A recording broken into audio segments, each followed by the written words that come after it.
Welcome. Sangeeta Bhalsingh या माझ्या YouTube चॅनलवर तुम्हा सर्वांचे हार्दिक स्वागत. प्रथम सत्र परीक्षेच्या प्रश्नपत्रिका वेगवेगळ्या विषयांच्या मी तुम्हाला दिलेल्या आहेत. आता उत्तरपत्रिका आपण पाहूया. विषय आहे भूगोल. प्रथम सत्र परीक्षा 2023-24ची इयत्ता 11वी.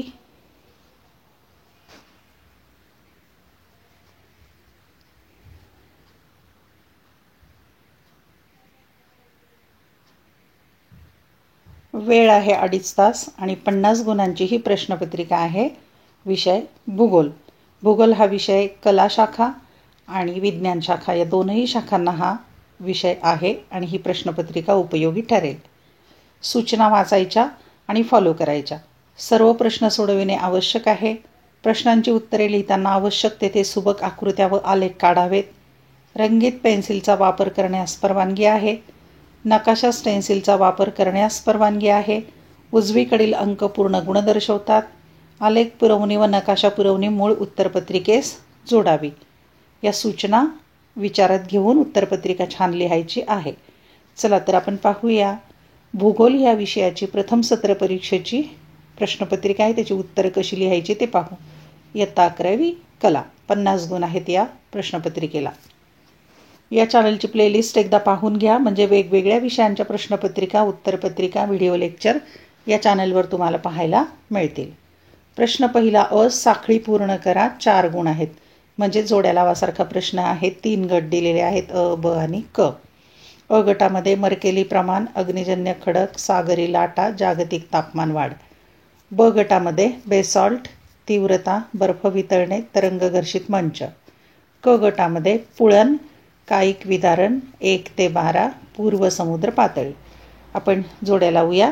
क्रमांक 1 मर्केली प्रमाण, तीव्रता 1 ते 12. 2 अग्निजन्य खडक, बेसॉल्ट, कायिक विदारण. 3 सागरी लाटा, तरंगघर्षित मंच, पुळण. आणि 4 जागतिक तापमान वाढ, बर्फ वितळणे, पूर्व समुद्र पातळी. प्रश्न पहिल्यातला ब आहे. पुढील विधाने दिलेल्या सूचनेनुसार पूर्ण करायची. 3 गुण आहेत. 1 कठीण खडकातील मृदू खडकांची झीज होऊन एक भूरूप निर्माण होते. या भूरूपास पुढे सागरी कमान तयार होते. पर्याय आहे सागरी गुहा, सागरी स्तंभ, सागरी कडा, तरंगघर्षित मंच. आणि याचं अचूक उत्तर आहे सागरी गुहा. 2 उच्च दैनिक तापमान कक्षा असणारा हवामान प्रदेश.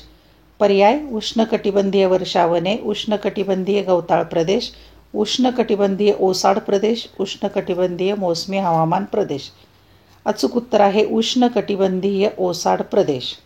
3 खालीलपैकी हा अर्वाचीन वली पर्वत आहे. अरवली, उरल, हिमालय, ॲप्लिशियन. आणि उत्तर आहे हिमालय. क प्रश्न आहे पहिल्यातला. दिलेल्या विधानातील विधान व कारणांचा अचूक सहसंबंध ओळखा. 3 गुण. ए विधान आहे आणि आर त्याचं कारण आहे. पहिलं ए विधान आहे, विभंगामुळे वली पर्वताची निर्मिती होते. आर त्याचं कारण, एकमेकांविरुद्ध दिशेने ताण निर्माणकारी बलांमुळे विभंग निर्माण होतो. पर्याय अ केवळ ए बरोबर आहे. आ केवळ आर बरोबर आहे. ई ए आणि आर दोन्ही बरोबर आहेत आणि आर हे एचे अचूक स्पष्टीकरण आहे. ई ए आणि आर दोन्ही बरोबर आहेत, परंतु आर हे एचे अचूक स्पष्टीकरण नाही. आणि याचं अचूक उत्तर आहे केवळ आर बरोबर आहे. नंबर 2 ए जास्त पर्जन्याच्या प्रदेशात घसरी नेहमी होते. आर त्याचं कारण आहे, विस्तृत जिजेचे प्रकार हे प्रदेशाच्या हवामानावर अवलंबून असतात. पर्याय अ केवळ ए बरोबर आहे. आ केवळ आर बरोबर आहे. ई ए आणि आर दोन्ही बरोबर आहेत आणि आर हे एचे अचूक स्पष्टीकरण आहे. ई ए आणि आर दोन्ही बरोबर आहेत, परंतु आर हे एचे अचूक स्पष्टीकरण नाही. याचं अचूक उत्तर आहे शेवटचं. ए आणि आर दोन्ही बरोबर आहेत, परंतु आर हे एचे अचूक स्पष्टीकरण नाही. क्रमांक 3 ए विधान दिलेलं आहे. आग्नेय आशिया, जपान आणि पॅसिफिक महासागरातील बेटे ही भूकंप आणि ज्वालामुखी उद्रेकास सर्वाधिक संवेदनशील आहेत. आर त्याचं कारण, ते अग्निकंकन प्रदेशात स्थित आहेत. पर्याय अ केवळ ए बरोबर आहे. आ केवळ आर बरोबर आहे. ई ए आणि आर दोन्ही बरोबर आहेत, परंतु आर हे चे अचूक स्पष्टीकरण आहे. ए आणि आर दोन्ही बरोबर आहेत, परंतु आर हे चे अचूक स्पष्टीकरण नाही. याचं अचूक उत्तर आहे ए आणि आर दोन्ही बरोबर आहेत आणि आर हे चे अचूक स्पष्टीकरण आहे. ड प्रश्न आहे, चुकीचा घटक ओळखा. 3 गुण आहेत. क्रमांक 1, सागरी लाटांचे कार्य. सागरी गुहा, सागरी कमान, सागरी स्तंभ, हिमोडगिरी. या गटामध्ये चुकीचा घटक आहे हिमोडगिरी. 2, भूजलाचे कार्य. अधोमुख लवणस्तंभ, ऊर्ध्वगामी लवणस्तंभ, सलग लवणस्तंभ, सागरी स्तंभ. या गटात न बसणारा शब्द आहे विसंगत सागरी स्तंभ. 3, वलीचे प्रकार. सममित वली, समनतिक वली, उलथलेली वली, आडवा विभंग. आणि गटात न बसणारा किंवा विसंगत चुकीचा घटक आडवा विभंग. प्रश्न क्रमांक 2, भौगोलिक कारणे लिहा. 5 पैकी 3 सोडवायचे. 9 गुण म्हणजे एका कारणासाठी 3 गुण. 1, मृदू खडकांना वळ्या पडतात तर कठीण खडकात विभंग होतो. 2, भस्मीकरणामुळे खडकाचा आकार व रंग बदलतो. 3, सर्व कारकांपेक्षा सागराचे कार्य विश्रांतीशिवाय चालते. 4, मोसमी हवामानाच्या प्रदेशात विशिष्ट ऋतूमध्ये पाऊस पडतो. 5, हवामान बदल अभ्यासणे महत्त्वाचे आहे. आपण भौगोलिक कारण स्पष्ट करूया. क्रमांक 1, मृदू खडकांना वळ्या पडतात तर कठीण खडकात विभंग होतो. उत्तर, भूपृष्ठाखालील खडकांच्या थरांमध्ये सतत दाब व ताण असतो. हा दाब व ताण कमी जास्त होत असतो. सतत दाब व ताण वाढत गेल्यावर त्याचा खडकांच्या थरांवर होणारा परिणाम हा खडकांच्या स्वरूपावर व तो दाब व ताण सहन करण्याची खडकांची क्षमता यावर अवलंबून असतो. हा दाब व ताण मंद हालचालींमुळे वाढत असल्याने खडकांचे स्वरूप जर लवचिक किंवा मृदू असेल तर वाढत जाणारा दाब व ताण सहन करण्याची खडकांची क्षमता असते. तो दाब व ताण सहन करीत करीत हळूहळू खडकांना वळ्या किंवा घड्या पडत जातात. या उलट जर खडक खूप कठीण असतील तर एका विशिष्ट मर्यादेनंतर दाब व ताण खडकांचे थर सहन करू शकत नाहीत व त्यामुळे थरांमध्ये तडा किंवा भेगा पडतात. यालाच विभंग म्हणतात. अशा प्रकारे मृदू खडकांना वळ्या किंवा घड्या पडतात तर कठीण खडकात विभंग होतो. कारणे लिहा. 2, भस्मीकरणामुळे खडकाचा आकार व रंग बदलतो. उत्तर, 1, भस्मीकरण ही रासायनिक वितरणाची एक प्रक्रिया आहे. पाण्यातील किंवा हवेतील ऑक्सिजनचा खडकातील खनिजांवर प्रभाव पडून भस्मीकरणाची प्रक्रिया घडते. 2, भस्मीकरणामुळे खडक कमकुवत होतोच, शिवाय त्याचे आकारमानही वाढते. त्यामुळे खडकाचा आकार बदलतो. 3, भस्मीकरणामुळे खडकाचा रंगही बदलतो. लोह भस्मीकरणामुळे खडकाला तांबडा रंग तर ॲल्युमिनियम भस्मीकरणामुळे पिवळा रंग प्राप्त होतो. क्रमांक 3, भौगोलिक कारणे लिहा. सर्व कारकांपेक्षा सागराचे कार्य विश्रांतीशिवाय चालते.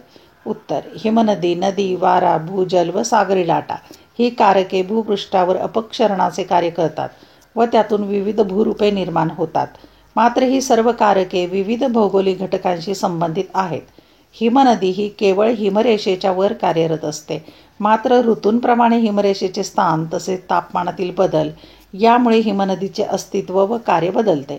नदीचे कार्यही पर्जन्याच्या प्रमाणानुसार बदलते आणि वाऱ्याची दिशा, गती, उंची यावरही बदलणाऱ्या ऋतूंचा प्रभाव पडतो.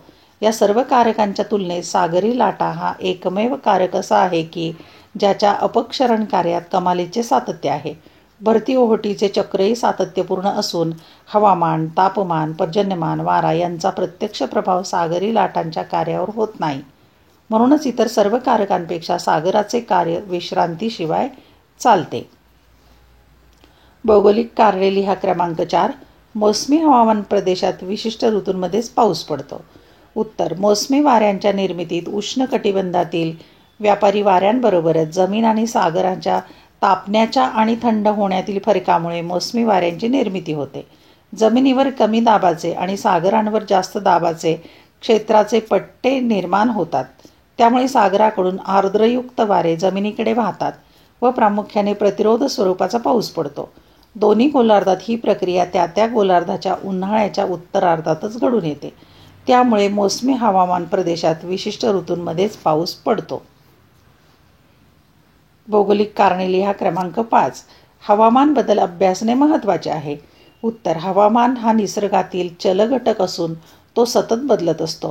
प्राचीन किंवा पुरा हवामानाच्या अभ्यासातून असे दिसून येते की हवामान बदल ही दीर्घकालीन नैसर्गिक क्रिया असून त्यात हिमयुगाची व हिमानी आंतरहिमानी कालखंडाची आवर्तने चालूच असतात.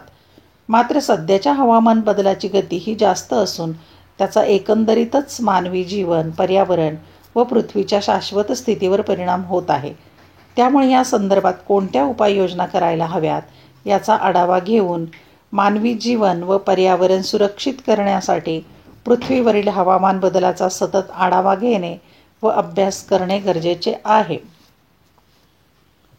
प्रश्न क्रमांक 3. फरक स्पष्ट करा. 5 पैकी 3 सोडवायचे. 9 गुण आहेत, म्हणजे एक फरक उत्तर लिहिण्यासाठी 3 गुण. 1. वलीकरण व विभंग. 2. मंद हालचाली आणि शीघ्र हालचाली. 3. यू आकाराची दरी आणि व्ही आकाराची दरी.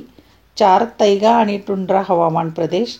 5. मोसमी आणि भूमध्य सागरीय हवामान प्रदेश. फरक स्पष्ट करण्यासाठी एका भागामध्ये वलीकरण, दुसऱ्या भागामध्ये विभंग. 1.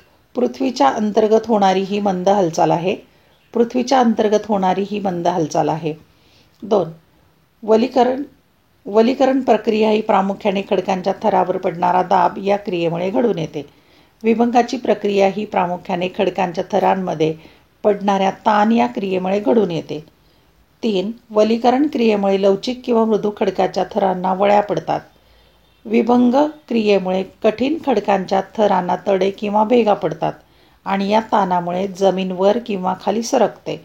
4. वलीकरणाची प्रक्रिया ही खडकाचे स्वरूप, बलाची तीव्रता व बलाचा कालावधी यावर अवलंबून असते. विभंगाची प्रक्रिया ही विकेंद्रित स्वरूपाची आहे. 5. वलीकरण प्रक्रिया ही केंद्रित बलामुळे घडून येते. 5. विभंगामुळे गटपर्वत किंवा खचदरी निर्माण होते. उदाहरणार्थ ब्लॅक फॉरेस्ट हा पर्वत, नर्मदा नदीची खचदरी. 6. वलीकरण प्रक्रियेमुळे वलीपर्वत निर्माण होतात. उदाहरणार्थ हिमालय, आल्प्स इत्यादी. फरक दुसरा आहे मंद हालचाली आणि शीघ्र हालचाली. मंद हालचालीमध्ये क्रमांक 1. खडकांच्या थरातील ताण व दाब या 2 कारणामुळे पृथ्वीचे भूपृष्ठ सातत्याने मात्र मंद गतीने बदलत असते. त्यास पृथ्वीच्या अंतरंगातील मंद हालचाली म्हणतात. या मंद हालचालीमुळे पृथ्वीवर भूखंडाची व पर्वताची निर्मिती होते. पृथ्वीच्या खडकांच्या थरातील ताण व दाब जेव्हा ऊर्जेच्या उत्सर्जनाच्या स्वरूपात क्षणार्धात मोकळा होतो व त्यामुळे भूरूपात बदल घडतो, त्या हालचालींना शीघ्र हालचाली म्हणतात. 2. वलीकरण व विभंग या 2 मंद हालचाली आहेत. भूकंप व ज्वालामुखी या 2 शीघ्र हालचाली आहेत. 3. वलीकरणामुळे लवचिक व मृदू खडकांना वळ्या पडतात, वली पर्वतांची निर्मिती होते, तर विभंगामुळे गटपर्वत व खचदऱ्यांची निर्मिती होते. भूकंपामुळे ऊर्जेचे प्रचंड उत्सर्जन होते व नागरी भागात मोठ्या प्रमाणात वित्त व जीवितहानी होते.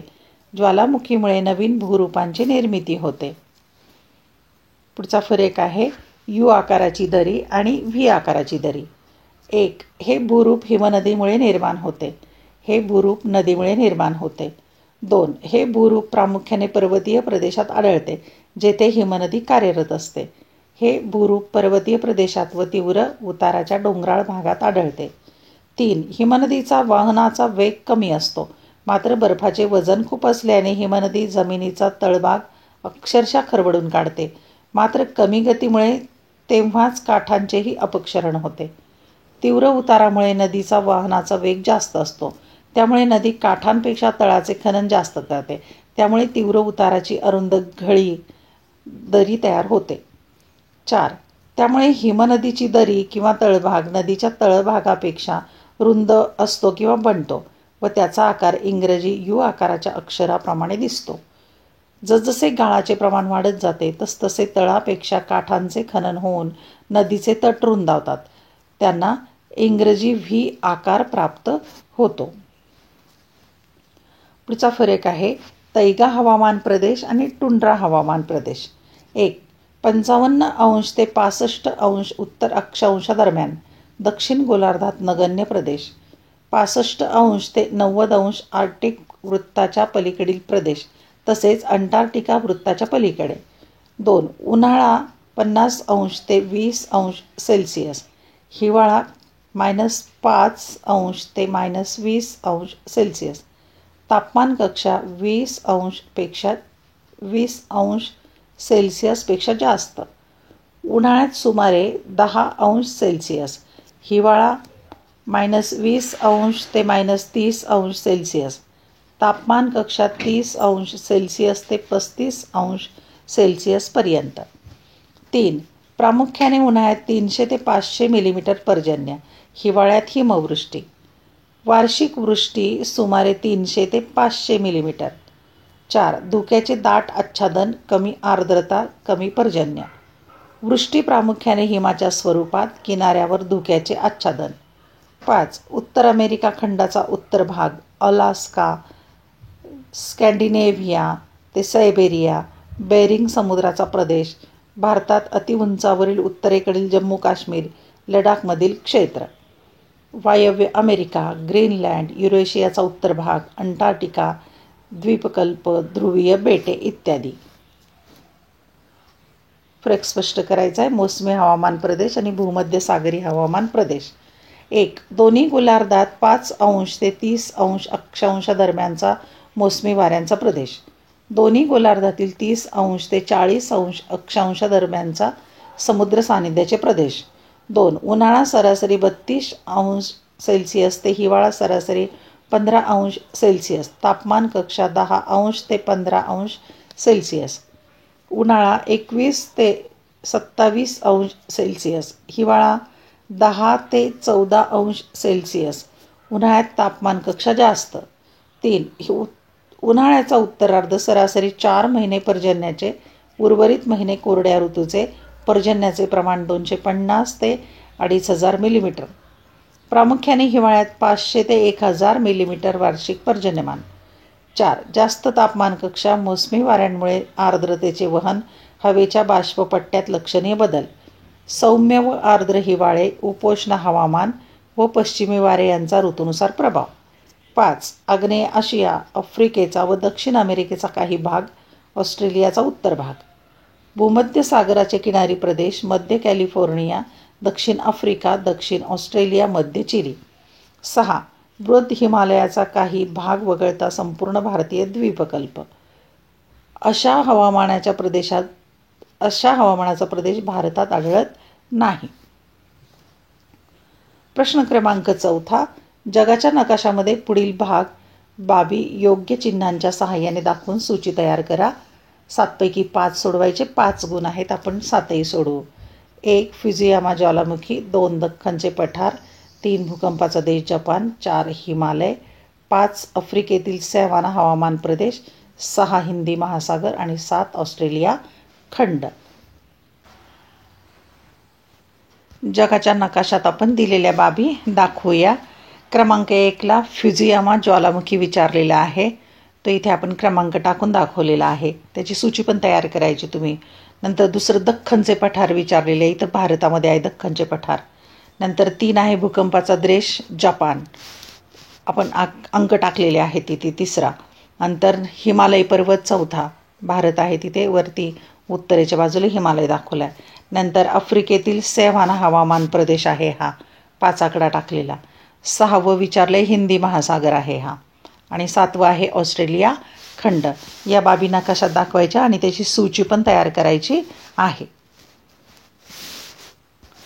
प्रश्न क्रमांक 5. टिपा लिहा. 3 पैकी 2 सोडवायच्या. 8 गुण, म्हणजे 1 टिप लिहायला 4 गुण. 1. विस्तृत जिजेतील पाण्याची भूमिका. 2. ज्वालामुखीय भूरूपे. कोणतेही 2 लिहायचे. 3. हरितगृह वायू. आपण टिपा लिहूया. क्रमांक 1. विस्तृत झिजेतील पाण्याची भूमिका. उत्तर. 1. विस्तृत झीज ही प्रक्रिया प्रामुख्याने गुरुत्वीय बलावर अवलंबून आहे. मात्र तरीही त्यात पाणी हा घटक विस्तृत झिजेस पूरक किंवा रोधकाची भूमिका बजावतो. बहुतांशी वेळेस पाण्याच्या अस्तित्वामुळे विस्तृत झिजेची गती वाढते. 2. विदारित पदार्थ व दगड, कण यात पाणी मिसळले गेल्यास त्या मिश्रणाचे सहज वहन होते व वहनाचा वेगही जास्त असतो. या उलट मिश्रणात पाण्याचे प्रमाण नसल्यास किंवा खूप कमी असल्यास गुरुत्वीय बलापेक्षा घर्षण हा प्रभावी ठरतो. विस्तृत झीज मंदपणे होते किंवा रोखलीही जाते. 3. शुष्क हवामानात पाण्याचे नसणे हा घटकही विस्तृत जिजेवर प्रभाव पाडतो. कोरड्या हवेत मात्र उतार तीव्र असल्यास कोसळ प्रक्रिया आढळते. या उलट मंद उतारावर सरक प्रक्रिया आढळते व ती अनेक शतके चालते. टिपा लिहामध्ये ज्वालामुखीय भूरूपे कोणतेही 2 लिहायचे. आपण 2 घेतलेले आहे तिथे. याची आकृती पण काढायची. ज्वालामुखीय खुंटा. ज्वालामुखीतून बाहेर पडणाऱ्या लाव्हा रसाचे जेव्हा मुखाशीच स्तंभाच्या रूपात घनीभवन होते तेव्हा त्यास ज्वालामुखीय खुंटा असे म्हणतात आणि ही आकृती पण काढा. क्रमांक 2. संमिश्र शंकू. लाव्हा रस आणि अर्धवट जळलेले पदार्थ अशा 2 वेगवेगळ्या पदार्थांचे एकावर एक स्तर तयार होत जाऊन संमिश्र शंकू तयार होतात. संमिश्र शंकू सममित असतात. उदाहरणार्थ अमेरिकेतील सेंट हेलेन्स. ही आकृती काढायची आहे किंवा यापेक्षा वेगळेही तुम्ही उत्तर लिहू शकता. 3. हरितगृह वायू. उत्तर. पृथ्वीवरून नैसर्गिक व मानवी क्रियांमुळे विविध वायूंचे उत्सर्जन होते. हे वायू वातावरणाच्या वरच्या थरात जमा होतात व त्यामुळे वातावरणाची उष्णता साठवण्याची क्षमता वाढते. या प्रक्रियेस हरितगृह परिणाम म्हणतात व ज्या वायूंच्या उत्सर्जनामुळे हा परिणाम होतो त्या वायूंना हरितगृह वायू म्हणतात. बाष्प हा सर्वात प्रमुख हरितगृह वायू आहे. मात्र हा वायू प्रामुख्याने बाष्पीभवनाच्या नैसर्गिक कारणांमुळे वातावरणात असतो. हरितगृहाचे इतर वायू मात्र प्रामुख्याने मानवी उद्योग व क्रियांमुळे वातावरणात जातात. Carbon dioxide, methane, nitrogen oxide व इतर वायू हे हरितगृह वायू असून ते प्रामुख्याने शेती, औद्योगिकीकरण, वाहतूक यामुळे वातावरणात पसरतात. लाकूड, कोळसा, खनिज तेल या जैविक इंधनाचा अधिकाधिक वापर, वनक्षेत्रातील घट यामुळे वातावरणातील हरितगृह वायूंचे प्रमाण वाढत आहे. त्यामुळे जगाचे सरासरी तापमान सतत वाढत असून त्यातून हवामान बदलाची गंभीर समस्या उभी ठाकली आहे. प्रश्न क्रमांक 6. उतार्याचे वाचन करून विचारलेल्या प्रश्नांची उत्तरे लिहा. बातमी महाराष्ट्र टाइम्स ऑफ इंडियामधली 4 गुण आहेत. साताऱ्यामध्ये आज सकाळी भूकंपाचे धक्के बसले. या भूकंपामुळे परिसरात काही वेळ घबराट पसरली होती. ढगाळ वातावरण व पावसाच्या प्रतीक्षेत असलेला सातारा जिल्हा आज सकाळी 7:45 भूकंपाने हादरला. भूकंपाची तीव्रता रिश्टर स्केलवर 4.8 एवढी नोंदली गेली अशी माहिती जिल्हा हवामान विभागाने दिली आहे. यात कोणतीही जीवित व वित्तहानी झाली नाही. हा भूकंप समुद्र सपाटीपासून 10 किलोमीटर खोलवर भूगर्भात झाला. कोयनेसह सातारा परिसरात या भूकंपाचे धक्के जाणवले. भूकंपाचा केंद्रबिंदू कोकणातील देवरुख गावच्या पूर्वेला 7 किलोमीटर अंतरावर तर कोयना धरणापासून 32 किलोमीटर अंतरावर होता असे कोयना भूकंप मापन केंद्रावरून सांगण्यात आले. धरण पूर्णपणे सुरक्षित आहे. सातारा शहर परिसरात 8 ते 10 सेकंद भूकंपाचे धक्के जाणवले, हादरे जाणवले. हा भूकंप कोयना, पाटणासह पोपळी, अलोरे, चिपळूण व कोकणातील अनेक विभाग तसेच पश्चिम महाराष्ट्रातील काही ठिकाणी जाणवला. या भूकंपात कोणतेही नुकसान झाले नसल्याची माहिती मिळाली आहे. वरील उतार्यावर कोणते प्रश्न विचारलेले आहेत ते पाहूया. प्रश्न पहिला. महाराष्ट्राच्या कोणत्या भागात भूकंप जाणवला? इथे उतार्यामध्ये उत्तर दिलेले आहे ते घेऊया. कोयना, पाटणा, पोपळी, चिपळूण आणि कोकण. शेवटच्या परिच्छेदात उत्तर दिलेलं आहे. क्रमांक 2. भूकंपाची तीव्रता किती होती? भूकंपाची तीव्रता होती 4.8 रिश्टर स्केल असं म्हणायचं त्याला. आणि क्रमांक 3. भूकंपाचा केंद्रबिंदू कोठे होता? त्याचं उत्तर आहे कोयनेपासून 32 किमी अंतरावर तर देवरुखच्या पूर्वेला 7 किमी अंतरावर. 4. सातारा परिसरात किती वेळ भूकंपाचे हादरे जाणवले? त्याचं उत्तर आहे 10 सेकंद. उतारा चांगला वाचायचा म्हणजे सहज उत्तरं सापडतात. शेवटचा प्रश्न ब. आकृती काढून नावे द्या. 2 पैकी 1 सोडवायची. 2 गुण आहेत. 1 वळ्यांचे प्रकार आणि 2 जैविक विधारण. आपण आकृती काढूया. पहिली आकृती आहे वळ्यांचे प्रकार. याची तयारी करून घ्या. 1, 2, 3, 4, 5 वळ्या दाखवलेल्या आहेत. पहिल्या प्रकरणात 5वी आकृती आहे. इथे स्लाईडवर व्यवस्थित दिसली नाही तर पुस्तकातून काढून पहा. दुसरी आकृती आहे जैविक विधारण. दुसऱ्या प्रकरणामध्ये 6वी आकृती दिलेली आहे जैविक विधारणाची. अशा प्रकारे आपण इयत्ता 11वी कला व विज्ञान शाखेची भूगोलाची 11वीची उत्तरपत्रिका पाहिलेली आहे.